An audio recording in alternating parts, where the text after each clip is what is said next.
Hello दोस्तों, नमस्कार। स्वागत है एक बार फिर से आप सभी का अपने प्रिय चैनल पर। दोस्तों आपको बता दें जो अभी की सबसे बड़ी खबर आ रही है, जहां अमेरिका को भारी पड़ा यूक्रेन की मदद। बताएंगे दोस्तों 4 महीनों में देने पड़े रशिया के कुल रक्षा बजट से भी ज्यादा पैसा। बहुत बड़ी खबर दोस्तों, बहुत बड़ा खुलासा आपको हम बताएंगे यहाँ। और इसी बीच बताएंगे जहाँ पर एस जयशंकर ने राहुल गांधी के बयान पर पलटवार करते हुए बहुत बड़ी बात कह दी है। दोस्तों बताएंगे जयशंकर जी ने क्या कहा। और इसी बीच आपको बताएंगे दोस्तों जहां पर जापान में मोदी जी का मैराथन दौरा, 40 घंटों में 23 मीटिंग। बहुत बड़ी खबर दोस्तों, जो बाइडेन से भी करेंगे मुलाकात। और इसी बीच आपको बताएंगे जहां रशिया ने फिनलैंड को गैस सप्लाई खत्म कर दी दोस्तों। दुश्मन को ठंड और भूख से मारने की तैयारी में है पुतिन। जी हाँ दोस्तों, साथ ही आपको बताएंगे जहां पाकिस्तान के शेख राशिद ने कहा इमरान खान का अगला नंबर। जी हाँ, इमरान के मंत्री को पुलिस ने जमकर पीटा दोस्तों और भ्रष्टाचार के केस में गिरफ्तार किया, जिसके बाद इमरान खान का अगला नंबर बताया गया है। और दोस्तों सबसे बड़ी खबर आपको बताएंगे जहां पर मोदी सरकार ने आप सभी लोगों को देखते हुए दोस्तों, पूरे भारत के नागरिक को देखते हुए पेट्रोल, डीजल और गैस तक पर रुपए कम कर दिया है दोस्तों।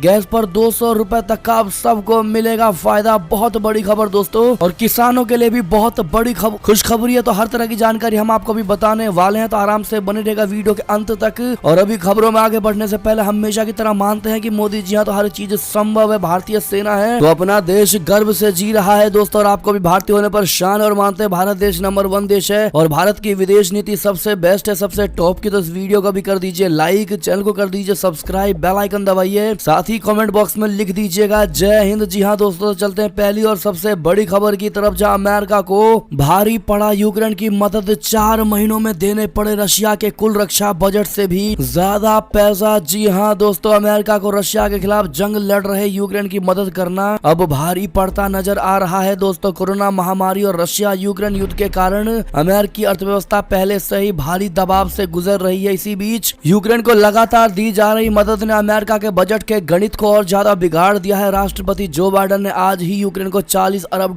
की अतिरिक्त सहायता वाले बिल पर साइन किया दोस्तों। और इसी के साथ फरवरी से लेकर अभी तक अमेरिका ने यूक्रेन को $56.44 अरब की कुल वित्तीय मदद दे दी है। बहुत बड़ी खबर दोस्तों, रूस के रक्षा बजट से ज्यादा की सहायता दी है। जी हाँ दोस्तों, अमेरिका की यूक्रेन को दी गई वित्तीय सहायता रशिया के 2022 के कुल रक्षा बजट से भी ज्यादा है। चलते हैं दोस्तों बड़ी खबर की ओर, जहां जयशंकर जी का राहुल पर पलटवार। कहा हाँ बदल गई है भारतीय विदेश सेवा, दिया ये करारा जवाब। जी हाँ, विदेश मंत्री एस जयशंकर ने पलटवार करते हुए कहा है कि भारतीय विदेश सेवा बदल गई है और वे सरकार के आदेशों का पालन करते हैं, वे दूसरों के तर्कों का विरोध करते हैं। इसे अहंकार नहीं बल्कि आत्मविश्वास और राष्ट्र हित की रक्षा करना कहते हैं। दरअसल दोस्तों राहुल गांधी ने आइडिया फॉर इंडिया सम्मेलन में बोलते हुए आरोप लगाया कि भारत में भाजपा संस्थानों पर कब्जा कर रही है। इस दौरान उन्होंने भारतीय विदेश सेवा की भी आलोचना की थी। कांग्रेसी नेता की टिप्पणी पर प्रतिक्रिया देते हुए जयशंकर जी ने ट्वीट किया कि भारतीय विदेश सेवा में बदलाव आत्मविश्वास का प्रतिबिंब है। उन्होंने लिखा कि हाँ भारतीय विदेश सेवा बदल गई है, वे सरकार के आदेशों का पालन करते हैं, वे दूसरों के तर्कों का विरोध करते हैं। जयशंकर जी ने कहा कि इसे अहंकार नहीं कहा जाता, इसे कॉन्फिडेंस कहा जाता है और इसे डिफेंडिंग नेशनल इंटरेस्ट भी कहा जाता है, यानी SIC कहा जाता है। जी हाँ दोस्तों, बड़ा ही करारा जवाब राहुल गांधी को दोस्तों एस जयशंकर ने दिया है। क्या आप इनके जवाब से खुश है दोस्तों? क्या समर्थन करते हैं एस जयशंकर का? कमेंट करके जरूर बताइएगा। और राहुल गांधी को दोस्तों आप लोग क्या मानते हैं बताना बिल्कुल भी मत भूलिएगा। अगली खबर की बात करें दोस्तों, जहां पर जापान में मोदी जी का मैराथन दौरा, 40 घंटों में 23 मीटिंग। जो बाइडेन समेत दुनिया के 3 बड़े नेताओं से भी मिलेंगे पीएम मोदी जी। जी हाँ दोस्तों, क्वाड समिट में हिस्सा लेने जापान जा रहे प्रधानमंत्री नरेंद्र मोदी जी के कार्यक्रम का पूरा शेड्यूल सामने आ गया है दोस्तों। प्रधानमंत्री मोदी जी करीब 40 घंटे जापान में रहेंगे और इन 40 घंटों में पीएम मोदी जी 3 वैश्विक नेताओं के साथ द्विपक्षीय मुलाकात के साथ 23 कार्यक्रमों में शामिल होंगे। यही नहीं, इस दौरान पीएम मोदी जी भारतीय समुदाय के लोगों को भी संबोधित करेंगे। 24 मई को क्वाड शिखर सम्मेलन में हिस्सा लेने टोक्यो जा रहे पीएम नरेंद्र मोदी जी अमेरिकी राष्ट्रपति जो बाइडेन, ऑस्ट्रेलिया समकक्ष एंथनी अल्बनीज के साथ साथ जापान के पीएम फूमियो किशिदा के साथ मुलाकात करेंगे। जी हाँ दोस्तों, पीएम मोदी जी की जापान यात्रा को लेकर विदेश सचिव विनय मोहन क्वात्रा ने कहा कि टोक्यो में पीएम मोदी जी और उनके जापानी समकक्ष फूमियो किशिदा व्यापार और निवेश के अलावा स्वच्छ ऊर्जा और पूर्वोत्तर में सहयोग सहित द्विपक्षीय आर्थिक सहयोग को गहरा करने पर चर्चा करेंगे। प्रधानमंत्री मोदी जी अपनी इस यात्रा के दौरान 30 से अधिक जापानी सीईओ से भी मुलाकात करेंगे। ऐसे में दोस्तों प्रधानमंत्री नरेंद्र मोदी जी को हैप्पी जर्नी एडवांस में जरूर कह दीजिएगा दोस्तों। और आप सभी से रिक्वेस्ट है, इस वीडियो को ज्यादा से ज्यादा अपने भाई बंधु में शेयर करिएगा दोस्तों, ताकि सबको इस खबर की जानकारी हो सके। चलते हैं दोस्तों अगली खबर की तरफ, जहां पर रशिया ने फिनलैंड को गैस सप्लाई रोक दी है दोस्तों। दुश्मन को ठंड और भूख से मारने की तैयारी में है पुतिन। जी हाँ दोस्तों, रशिया यूक्रेन युद्ध को शुरू हुए 87 दिन हो चुके हैं, इसके बावजूद भी शांति के आसार दूर दूर तक नजर नहीं आ रहे हैं दोस्तों। इसी बीच रशिया के पड़ोसी फिनलैंड और स्वीडन ने नाटो में शामिल होने का ऐलान करके तनाव को और ज्यादा बढ़ा दिया है दोस्तों। इसके बाद एक्शन में आते हुए रशिया ने फिनलैंड को तत्काल प्रभाव से गैस सप्लाई रोक दी है। रूस ने बताया है कि फिनलैंड ने रूबल में गैस का भुगतान करने से इनकार कर दिया था, जिसके बाद सप्लाई को बंद कर दिया गया है। रूस के इस कदम में फिनलैंड में ऊर्जा संकट गहरा गया है दोस्तों। इतना ही नहीं, वैकल्पिक व्यवस्था होने तक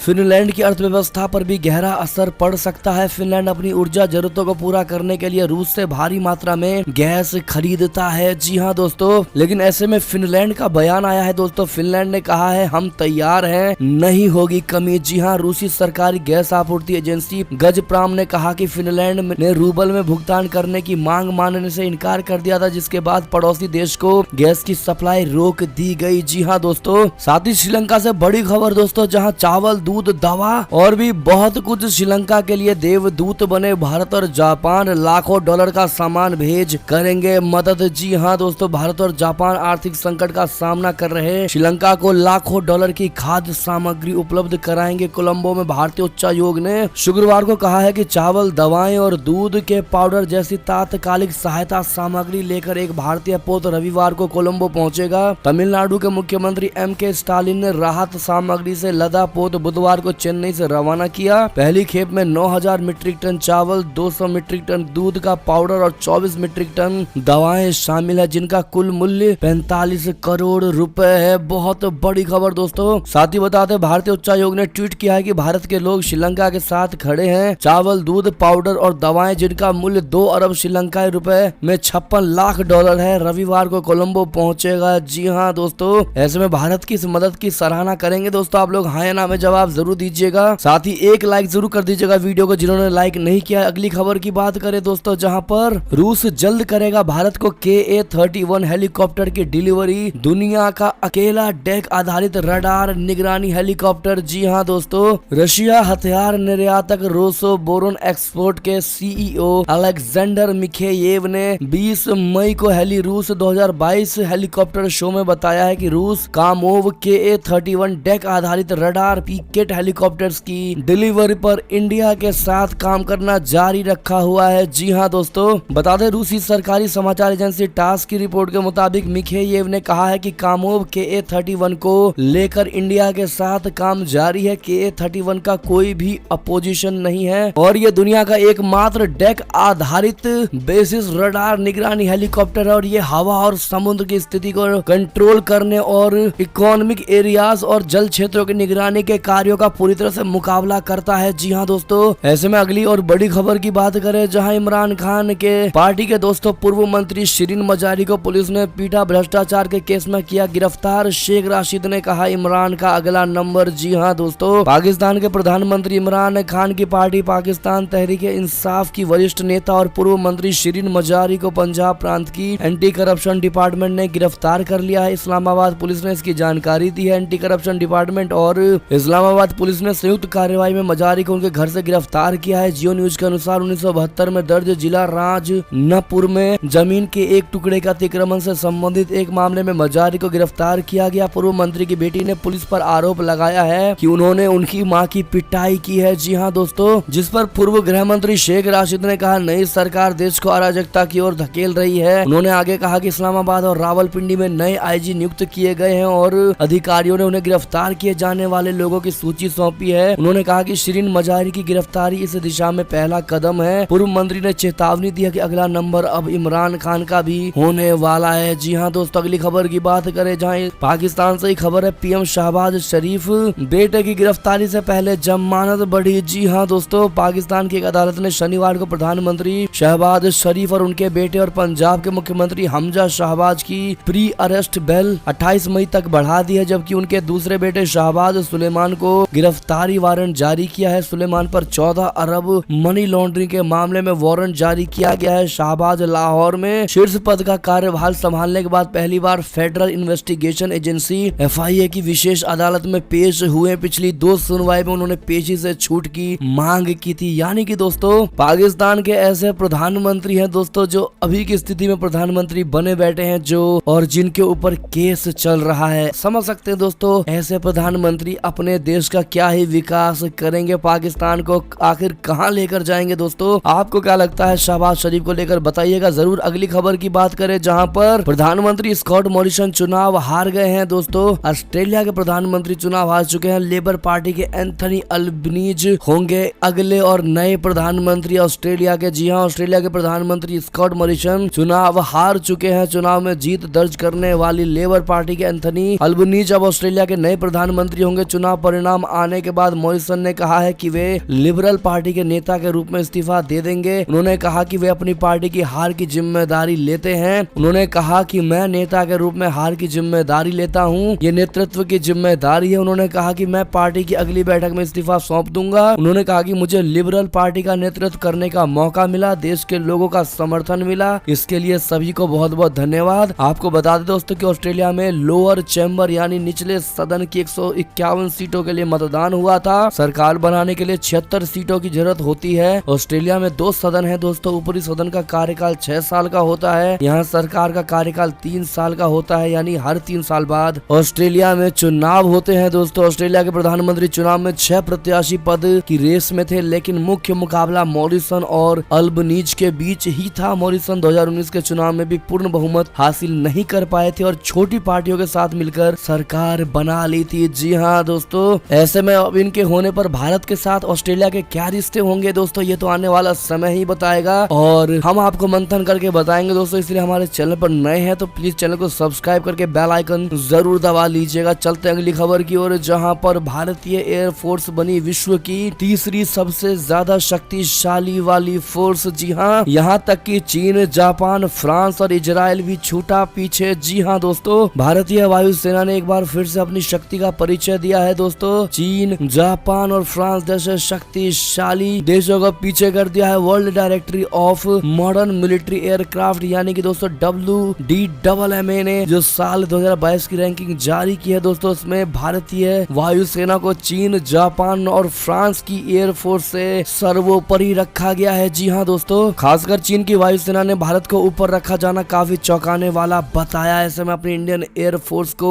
all the best and congratulation जरूर कह दीजिएगा। अगली खबर की बात करें जहां मॉस्को की जासूसी कर रहा है बीजिंग। चीन ने की है रशिया रक्षा डेटा चुराने की बड़ी कोशिश। जी हाँ दोस्तों, इजरायली अमेरिकी साइबर सुरक्षा फर्म चेक पॉइंट की एक रिपोर्ट बताती है कि चीनी सरकारी हैकर्स ने रूस के गोपनीय दस्तावेज को डाउनलोड करने की कोशिश की है। चीनी हैकर्स ने रूसी रक्षा मंत्रालय को कुछ ऐसे मेलवेयर भेजकर कुछ डॉक्यूमेंट्स को डाउनलोड करने की कोशिश कर रहे थे। रिपोर्ट में ये कहा गया है कि इससे साफ होता है कि दोनों देशों के बीच संबंधों में भयंकर जटिलता है। जी हाँ दोस्तों, अगली खबर की बात करें जहां 2 हफ्ते बाद श्रीलंका में हट चुका है आपातकाल। सरकार के खिलाफ लोगों में अभी भी है गुस्सा। जी हाँ दोस्तों, श्रीलंका के राष्ट्रपति गोटबाया राजपक्षे ने करीब 2 हफ्ते के बाद देश में इमरजेंसी हटाने की घोषणा कर दी है। सरकार के खिलाफ भारी विरोध के चलते राष्ट्रपति गोटबाया ने 6 मई की आधी रात को देश में आपातकाल का ऐलान कर दिया था। हीरू न्यूज के मुताबिक राष्ट्रपति सचिवालय ने कहा है कि शुक्रवार आधी रात से देश में आपातकाल की स्थिति हटा ली गई है। माना यह जा रहा है कि देश में कानून व्यवस्था की स्थिति को सुधारने के लिए ये कदम उठाया गया है। आपातकाल के दौरान पुलिस और सुरक्षा बलों के पास मनमाने ढंग से लोगों को गिरफ्तार करने और हिरासत में लेने का अधिकार था। जी हाँ दोस्तों, चलते अगली और बड़ी खबर की तरफ जहाँ मेरा नाम इतना ना लो कि पति बुरा मान जाए। जी हाँ दोस्तों, इमरान खान की मरियम नवाज पर विवादित टिप्पणी। जी हाँ, मरियम नवाज शरीफ पर टिप्पणी को लेकर पाकिस्तान के पूर्व PM इमरान खान की चारों तरफ आलोचनाएं हो रही हैं। दोस्तों इमरान खान ने एक रैली को संबोधित करते हुए कहा था कि मरियम नवाज, आपको मेरा नाम इतना नहीं लेना चाहिए कि आपके पति और सुरक्षित हो सकते हैं। इमरान खान के इस बयान की पाकिस्तान में चौतरफा निंदा हो रही है। दोस्तों पाकिस्तानी PM शहबाज शरीफ ने भी इमरान खान के बयान की निंदा की है। जी हाँ दोस्तों, शहबाज शरीफ ने ट्वीट करके कहा कि आपने जो देश के खिलाफ अपराध किए हैं वो आपके इन भद्दे कमेंट के नीचे छिप नहीं सकते हैं। जिसने मस्जिद नवाबी का भी एहतराम ना किया, उससे आप किसी माँ बेटी और बहन की इज्जत करने की उम्मीद कैसे कर सकते हैं। जी हाँ दोस्तों, इसी बीच अगली खबर की बात करें जहां पर जेलेंस्की की पुतिन को बहुत बड़ी चेतावनी दोस्तों। कहा रशिया हर उस बम का भार महसूस करेगा जिसे उसने यूक्रेन पर बरसाया। जी हाँ दोस्तों, बता दें इस युद्ध में यूक्रेन को काफी नुकसान पहुंच रहा है दोस्तों। रूसी सेना ने यूक्रेन के पूर्वी हिस्से को बड़े पैमाने पर घेर लिया है और दोस्तों एक एक करके कई शहरों पर कब्जा करने की कोशिश में लगा हुआ है रशिया। तो वहीं राष्ट्रपति जेलेंस्की के लिए उस समय बहुत बुरी खबर आई जब मारियोपोल में यूक्रेन का अंतिम किला भी ढह गया दोस्तों और वहां पर 1000 से भी अधिक यूक्रेनी सैनिकों ने पुतिन की सेना के सामने सरेंडर कर दिया, आत्मसमर्पण कर दिया। वहीं भारी नुकसान झेलने के बाद अब जेलेंस्की ने रशिया से मुआवजे की मांग कर दी है। साथ ही जेलेंस्की ने रूसी राष्ट्रपति पुतिन को चेतावनी देते हुए कहा कि रूस हर उस बम का भार महसूस करेगा जिसे उसने यूक्रेन पर गिराया है। अगली खबर की बात करें दोस्तों, जहां पर जम्मू कश्मीर में सुरंग ढहने से मरने वालों की संख्या बढ़कर 10 हो चुकी है दोस्तों। जम्मू श्रीनगर नेशनल हाईवे पर रामबन जिले में गुरुवार देर रात एक बड़ा हादसा हो गया था। यहाँ के एक निर्माणाधीन टनल का हिस्सा ढह गया था जिसमें दबे मजदूरों को निकालने का अभियान शनिवार को फिर बड़े पैमाने पर शुरू किया गया था दोस्तों। शनिवार को जैसे ही सुरंग ढहने की जगह पर बचाव अभियान शुरू किया गया उसके बाद इस हादसे में मरने वालों की संख्या 10 पहुंच गई है। जी हाँ दोस्तों, चलते हैं अगली खबर की तरफ जहां अरुणाचल के दौरे पर गृह मंत्री अमित शाह जी कहा नॉर्थ ईस्ट में हमने कई सालों तक समस्याओं को झेला है, अब निवारण हो रहा है। जी हाँ दोस्तों, केंद्रीय गृह मंत्री अमित शाह जी ने शनिवार को अरुणाचल प्रदेश में कहा कि एक दृष्टि से देखें तो अरुणाचल प्रदेश एक प्रकार से नॉर्थ ईस्ट है। नॉर्थ ईस्ट में कई सालों तक समस्याओं का हमने झेला है, अब धीरे धीरे समस्याओं का निराकरण और निवारण हो रहा है। मोदी जी ने 2014 से हमारे उत्तर पूर्व की अनेक समस्याओं से ग्रस्त नॉर्थ ईस्ट को बदलने की शुरुआत की। पूरा देश अपने नॉर्थ ईस्ट को अपने राज्य जितना ही प्यार करता है और नॉर्थ ईस्ट भी गौरव के साथ आज कह रहा है कि हाँ, हम महान भारत का हिस्सा है, हम भारत हैं। अगली खबर की बात करें जहां जल्द काबू में आएंगे बालू, मोरंग और गिट्टी के दाम। सीएम योगी ने खनन विभाग को दिए सख्त निर्देश। जी हाँ दोस्तों, मुख्यमंत्री योगी आदित्यनाथ ने कहा कि बालू, मोरंग व गिट्टी का आम आदमी से सीधा जुड़ाव है, इनकी कीमतों में अनावश्यक बढ़ोतरी ना हो, इनका कृत्रिम अभाव पैदा करने वाले काला बाजारियों के खिलाफ कड़ी कार्रवाई की जाए, जन सामान्य को उचित दर पर बालू, मोरंग व गिट्टी उपलब्ध होनी चाहिए। प्रदेश में खनन के व्यवसाय सुगमता पूर्वक हो सके, इसके लिए राज्य सरकार पूरी तरह संकल्पित है। अगली खबर की बात करें दोस्तों, जहां आय से अधिक संपत्ति मामले में हरियाणा के पूर्व सीएम ओम प्रकाश चौटाला दोषी करार, सजा पर 26 मई को होगी बहस। जी हाँ दोस्तों, हरियाणा के पूर्व मुख्यमंत्री और इंडियन नेशनल लोक दल बोले तो इनेलो सुप्रीमो ओम प्रकाश चौटाला की मुश्किलें कम होने का नाम नहीं ले रही है। आय से अधिक संपत्ति मामले में शनिवार को दिल्ली की राउज एवेन्यू कोर्ट ने चौटाला को दोषी करार दिया है। अदालत में 26 मई को सजा पर बहस होनी है। अगली खबर की बात करें जहां राहुल गांधी के गंभीर आरोपों पर बीजेपी का बड़ा पलटवार। कहा खबरदार, जो देश के लिए एक शब्द भी कहा मिट्टी का तेल तो कांग्रेस छिड़कती है। जी हाँ दोस्तों, बीजेपी के राष्ट्रीय प्रवक्ता गौरव भाटिया ने कहा कि राहुल गांधी जी लंदन की कैम्ब्रिज यूनिवर्सिटी के सेमिनार में जाते हैं, वहां जाकर देश की छवि को धूमिल करते हैं, बर्बाद करते हैं। ये आदत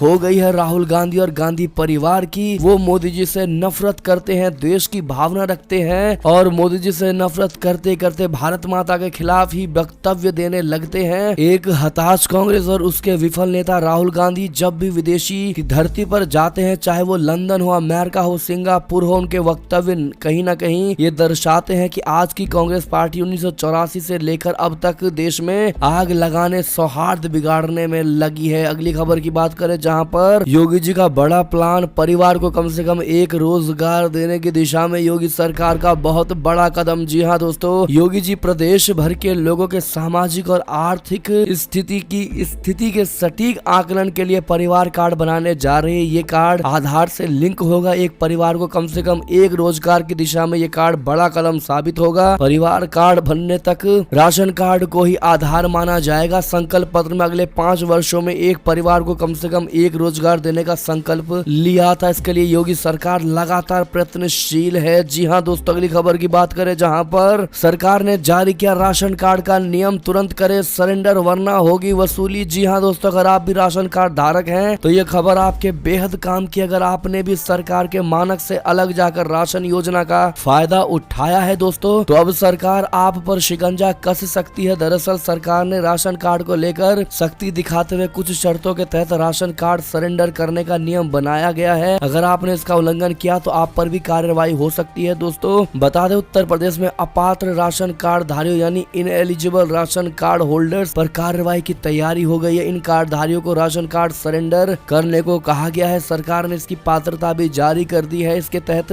राशन कार्ड सरेंडर के लिए मानक तय कर दिए गए हैं। बताया जा रहा है कि अब तक 8 लाख अपात्र कार्ड को निरस्त किया जा चुका है। राशन कार्ड की पात्रता के नियम क्या है दोस्तों, हमने स्क्रीन पर दे दिया है, आप देख पा रहे होंगे। और जिन लोगों का राशन कार्ड सरेंडर हुआ है दोस्तों, उनकी क्या प्रोसेस है दोस्तों और क्या उनके पास मिला, हम सब ये स्क्रीन पर आपको दिखा रहे हैं दोस्तों। ऐसे में अगर आप पात्र हैं तो बहुत बढ़िया दोस्तों, आपको पूरा लाभ मिलेगा। लेकिन अपात्र है, जिन्होंने गैर तरीके से राशन कार्ड का लाभ उठाया है दोस्तों, उनके अब राशन कार्ड छीने जा सकते हैं, यानी अपने आप सरेंडर कर देंगे तो बहुत बढ़िया, अदरवाइज सरकार कार्रवाई कर सकती है। अगली खबर की बात करें, जहां पर दोस्तों मोदी सरकार का बहुत बड़ा फैसला, पेट्रोल 9.5 रुपए और डीजल 7 रुपए होगा सस्ता। एलपीजी पर 200 रुपए की बड़ी राहत। आपको बता दें, बहुत बड़ा कदम केंद्र सरकार ने लोगों को राहत देते हुए शनिवार को पेट्रोल डीजल पर उत्पाद शुल्क घटा दिया है। केंद्रीय वित्त मंत्री निर्मला सीतारमण ने जानकारी देते हुए कहा कि हम पेट्रोल पर केंद्रीय उत्पाद शुल्क में 8 रुपए प्रति लीटर और डीजल पर 6 रुपए प्रति लीटर की कमी कर रहे हैं। इससे पेट्रोल की कीमत 9.5 रुपए प्रति लीटर और डीजल की कीमत 7 रुपए प्रति लीटर कम हो जाएगी। इससे सरकार के राजस्व पर हर साल करीब 1 लाख करोड़ रुपए का भार आएगा। जी हाँ दोस्तों, बता दें, पेट्रोल डीजल पर मिली राहत के बाद पीएम मोदी जी ने क्या ट्वीट किया दोस्तों। उन्होंने कहा ट्वीट करते हुए कि हमारे लिए हमारे लोग सबसे पहले। जी हाँ दोस्तों, मोदी जी ने ट्वीट करते हुए कहा है कि हमारे लिए लोग पहले हैं। आज का फैसला खासतौर से पेट्रोल और डीजल की कीमतों में उल्लेखनीय गिरावट से संबंधित विभिन्न क्षेत्रों पर सकारात्मक प्रभाव डालेंगे, हमारे नागरिकों को राहत प्रदान करेंगे और जीवन की सुगमता को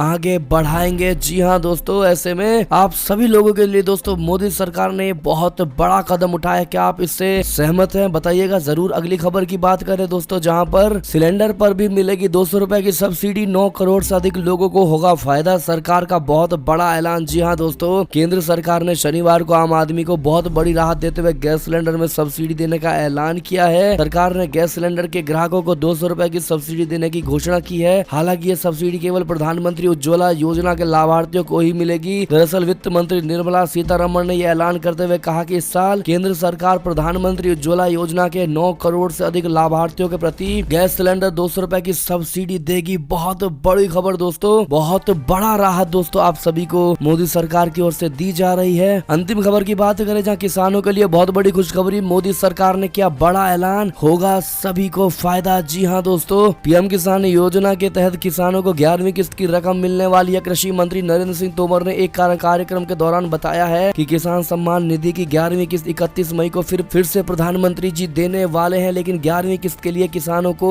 KYC पूरा करना ही होगा। जी हाँ दोस्तों, और ऐसे में जिन्होंने KYC नहीं करवाए कृपया करा लीजिएगा। और दोस्तों, ये थी अब तक की सारी बड़ी खबरें। आपको हमारी खबर कैसी लगी, आशा करता हूँ दोस्तों बहुत अच्छी लगी होगी। अगर थोड़ी भी अच्छी लगी है तो इस वीडियो को अभी अपने भाई बंधुओं व्हाट्सएप, फेसबुक, ट्विटर के जरिए पूरे भारत में शेयर करना बिल्कुल मत भूलिएगा दोस्तों। और अभी कर दीजिए इस वीडियो को लाइक, चैनल को कर दीजिए सब्सक्राइब, बेल आइकन दबाइए, साथ ही कमेंट बॉक्स में लिख दीजिएगा जय हिंद जय भारत। तो मिलते हैं आप अगली बड़ी खबर में दोस्तों, तब तक के लिए अपना ख्याल रखिएगा। आप सभी का बहुत बहुत धन्यवाद साथ देने के लिए, साथ बने रहने के लिए। और खबरों का सिलसिला लगातार हमारे चैनल पर जारी है दोस्तों, तो अपडेट रहना बिल्कुल मत भूलिएगा। अगली बड़ी खबर का इंतजार करिएगा। हम मिलते हैं आपसे अगली बड़ी खबर में, तब तक के लिए आप सभी का बहुत बहुत धन्यवाद। जय हिंद जय भारत, जय श्री राम, वंदे मातरम, हर हर महादेव।